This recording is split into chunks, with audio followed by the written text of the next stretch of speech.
Cartoon network എന്ന മാന്ത്രിക ലോകത്തിന്റെ കഥ ഒരു സിനിമ പോലെയാണ്. ഉയർച്ചകളും താഴ്ചകളും നിറഞ്ഞ ഒരു വലിയ യാത്രയായിരുന്നു അത്. 1980കളുടെ അവസാനത്തിലാണ് ഈ കഥ തുടങ്ങുന്നത്. അന്ന് ടെലിവിഷൻ ലോകം വളരെ വ്യത്യസ്തമായിരുന്നു. കുട്ടികൾക്ക് മാത്രമായി ഒരു ചാനൽ ഉണ്ടായിരുന്നില്ല. കാർട്ടൂണുകൾ കാണാൻ കുട്ടികൾ ശനിയാഴ്ച രാവിലെ വരെ കാത്തിരിക്കണമായിരുന്നു. എന്നാൽ ഒരാൾക്ക് മാത്രം വ്യത്യസ്തമായ ഒരു ആഗ്രഹം തോന്നി. അദ്ദേഹത്തിന്റെ പേര് ടെഡ് ടേണർ എന്നായിരുന്നു. ടെഡ് ടേണർ ഒരു വലിയ ബിസിനസ്സുകാരനായിരുന്നു. അദ്ദേഹത്തിന് ഒരു സ്വപ്നമുണ്ടായിരുന്നു. കുട്ടികൾക്ക് വേണ്ടി മാത്രം ഒരു ചാനൽ തുടങ്ങണം എന്ന് അദ്ദേഹം ആഗ്രഹിച്ചു. 24 മണിക്കൂറും കാർട്ടൂണുകൾ മാത്രം കാണിക്കുന്ന ഒരു ചാനലായിരുന്നു അദ്ദേഹത്തിന്റെ ലക്ഷ്യം. പലരും ഈ ആശയത്തെ കളിയാക്കി. മുതിർന്നവർ ഇത് പരാജയപ്പെടുമെന്ന് പറഞ്ഞു. എന്നാൽ ടെഡ് ടേണർ പിന്മാറിയില്ല. അദ്ദേഹം തന്റെ സ്വപ്നത്തിന് പിന്നാലെ പോയി. 1991 അദ്ദേഹം ഒരു വലിയ തീരുമാനമെടുത്തു. ഹന്ന ബാർബറ എന്ന വലിയ കമ്പനിയെ അദ്ദേഹം സ്വന്തമാക്കി. ടോം ആൻഡ് ജെറി പോലെയുള്ള പ്രശസ്തമായ കാർട്ടൂണുകൾ നിർമ്മിച്ച കമ്പനിയായിരുന്നു അത്. അതോടെ ആയിരക്കണക്കിന് പഴയ കാർട്ടൂണുകൾ അദ്ദേഹത്തിന്റെ കൈകളിലെത്തി. ഈ കാർട്ടൂണുകൾ ഉപയോഗിച്ച് പുതിയ ചാനൽ തുടങ്ങാൻ അദ്ദേഹം തീരുമാനിച്ചു. അങ്ങനെ കാർട്ടൂൺ നെറ്റ്വർക്ക് എന്ന ആശയം യാഥാർത്ഥ്യമായി. 1992 ഒക്ടോബർ 1 ആ ചരിത്ര സംഭവം നടന്നു. കാർട്ടൂൺ നെറ്റ്വർക്ക് ഔദ്യോഗികമായി സംപ്രേഷണം തുടങ്ങി. അമേരിക്കയിലെ അറ്റ്ലാന്റയിൽ നിന്നായിരുന്നു തുടക്കം. ഡ്രൂപ്പി ഡോഗ് എന്ന കഥാപാത്രമാണ് ആദ്യം സ്ക്രീനിൽ വന്നത്. ആ നിമിഷം ഒരു ചരിത്രമായി മാറി. കുട്ടികൾക്ക് അത്ഭുതമായി തോന്നി. എപ്പോൾ ടി വി വെച്ചാലും അവിടെ കാർട്ടൂണുകൾ ഉണ്ടായിരുന്നു. Tom and Jerry, Scooby Doo, Popeye തുടങ്ങിയ പഴയ കൂട്ടുകാർ തിരിച്ചെത്തി. ആദ്യത്തെ കുറച്ചു വർഷങ്ങൾ പഴയ കാർട്ടൂണുകൾ മാത്രമാണ് ഉണ്ടായിരുന്നത്. ഹന്ന ബാർബറയുടെ വലിയ ശേഖരം അവർ ഉപയോഗിച്ചു. എന്നാൽ ചാനൽ മേധാവികൾക്ക് വേറൊരു ആഗ്രഹം തോന്നി. അവർക്ക് സ്വന്തമായി പുതിയ കാർട്ടൂണുകൾ നിർമ്മിക്കണമെന്ന് തോന്നി. പഴയത് മാത്രം പോരാ എന്ന് അവർക്ക് മനസ്സിലായി. അങ്ങനെ അവർ പുതിയ പരീക്ഷണങ്ങൾ തുടങ്ങി. 1995 വാട്ട് എ കാർട്ടൂൺ എന്ന പരിപാടി തുടങ്ങി. പുതിയ കലാകാരന്മാർക്ക് അവസരം നൽകുകയായിരുന്നു ലക്ഷ്യം. അവർ ചെറിയ കാർട്ടൂൺ കഥകൾ ഉണ്ടാക്കി. ഇതിൽ നിന്ന് വിജയിക്കുന്നവയെ വലിയ പരമ്പരകളാക്കും എന്ന് പ്രഖ്യാപിച്ചു. ഇത് വലിയൊരു മാറ്റത്തിന് കാരണമായി. ഈ പരീക്ഷണത്തിൽ നിന്നാണ് ഡെക്സ്റ്റേഴ്സ് ലബോറട്ടറി എന്ന കാർട്ടൂൺ ജനിച്ചത്. ജെൻഡി ടാർട്ടവോസ്കി എന്ന യുവാവാണ് ഡെക്സ്റ്ററെ സൃഷ്ടിച്ചത്. അത് വലിയ വിജയമായി. കുട്ടികൾ ഡെക്സ്റ്ററെയും ഡിഡിയെയും സ്നേഹിച്ചു. ഇതിന്റെ വിജയത്തോടെ ചാനലിന് ധൈര്യം കൂടി. അവർ കൂടുതൽ പുതിയ കാർട്ടൂണുകൾ നിർമ്മിക്കാൻ തുടങ്ങി. 90കളുടെ അവസാനം കാർട്ടൂൺ നെറ്റ്വർക്കിന്റെ സുവർണ കാലഘട്ടമായി മാറി. ജോണി ബ്രാവോ എന്ന കഥാപാത്രം വന്നു. വലിയ ശരീരവും ചെറിയ ബുദ്ധിയുമുള്ള ജോണി എല്ലാവരെയും ചിരിപ്പിച്ചു. പവർ പഫ് ഗേൾസ് എന്ന 3 പെൺകുട്ടികൾ എത്തി. അവർ വില്ലന്മാരെ അടിച്ചു വീഴ്ത്തി. കൗവാൻ ചിക്കൻ എന്ന വിചിത്രമായ കാർട്ടൂണും വന്നു. എഡ് ആൻഡ് എഡി എന്ന 3 വികൃതികൾ കുട്ടികളുടെ പ്രിയപ്പെട്ടവരായി. കറേജ് എന്ന പേടിയുള്ള പട്ടിയുടെ കഥയും തുടങ്ങി. ഈ സമയത്താണ് പവർ ഹൗസ് കാലഘട്ടം തുടങ്ങിയത്. ചാനലിന്റെ രൂപം തന്നെ മാറി.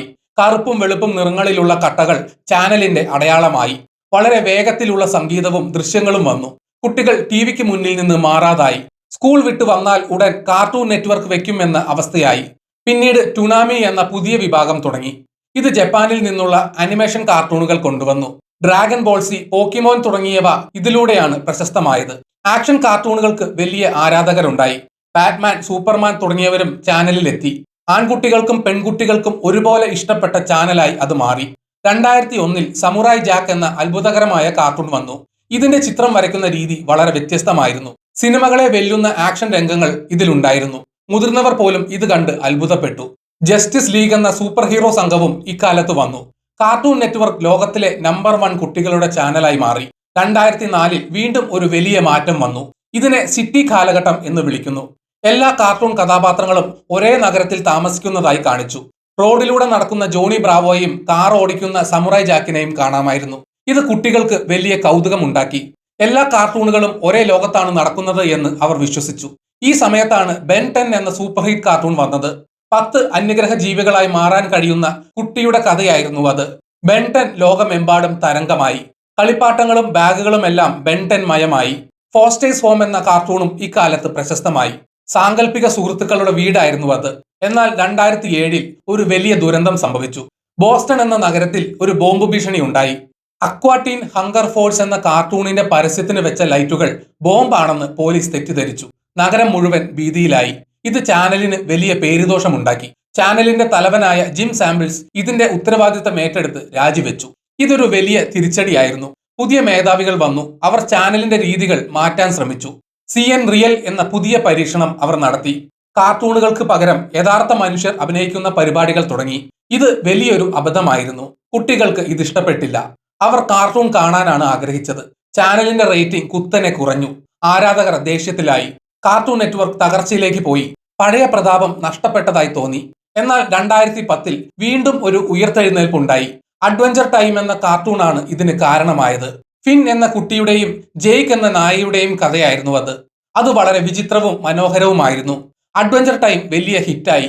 പിന്നാലെ റെഗുലർ ഷോ എന്ന കാർട്ടൂണും വന്നു. ഇത് രണ്ടും കൂടി ചാനലിനെ രക്ഷിച്ചു. പഴയതുപോലെ കുട്ടികൾ തിരിച്ചെത്തി. ഗംബോൾ എന്ന നീല പൂച്ചയുടെ കഥയും തുടങ്ങി. സ്റ്റീവൻ യൂണിവേഴ്സ് എന്ന കാർട്ടൂണും പ്രശസ്തമായി. ഈ കാലഘട്ടത്തെ ചെക്കിറ്റ് എന്ന് വിളിക്കുന്നു.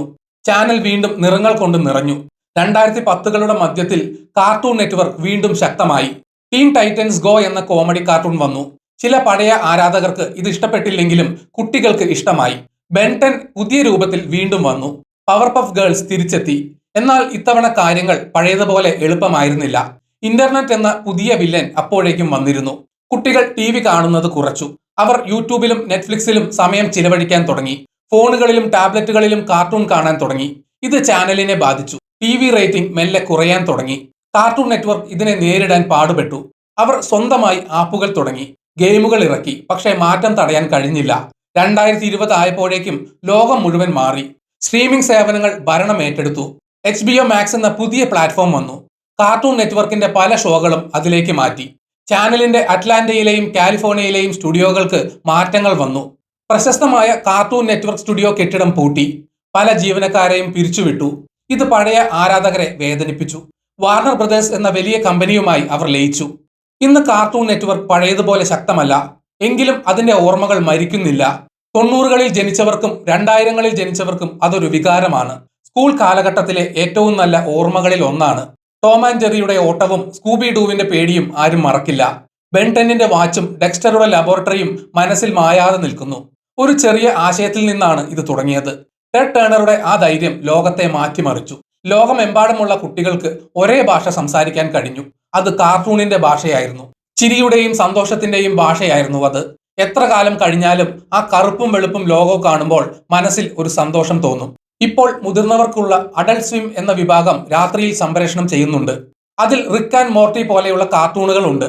പകൽ സമയത്ത് ചെറിയ കുട്ടികൾക്കുള്ള കാർട്ടൂണിറ്റോ എന്ന വിഭാഗവുമുണ്ട്. കാലത്തിനനുസരിച്ച് ചാനൽ മാറിക്കൊണ്ടിരിക്കുന്നു. പഴയ പ്രതാപമില്ലെങ്കിലും കാർട്ടൂൺ നെറ്റ്വർക്ക് ഇപ്പോഴും നിലനിൽക്കുന്നു.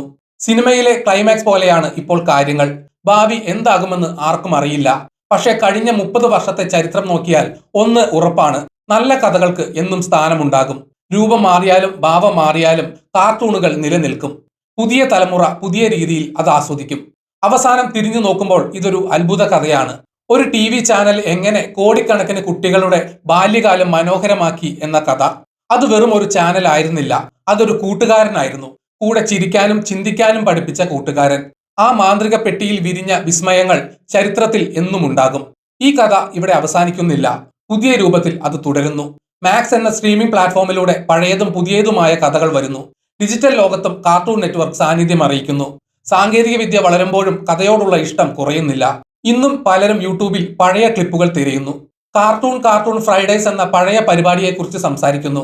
ആ നൊസ്റ്റാൾജിയ അത്ര വലുതാണ്. ഓരോ വെള്ളിയാഴ്ചയും പുതിയ എപ്പിസോഡുകൾക്കായി കാത്തിരുന്ന കാലം. TV റിമോട്ടിന് വേണ്ടി സഹോദരങ്ങൾ തമ്മിൽ വഴക്കിട്ട കാലം. അതൊക്കെ കാർട്ടൂൺ നെറ്റ്വർക്ക് തന്ന സമ്മാനങ്ങളാണ്.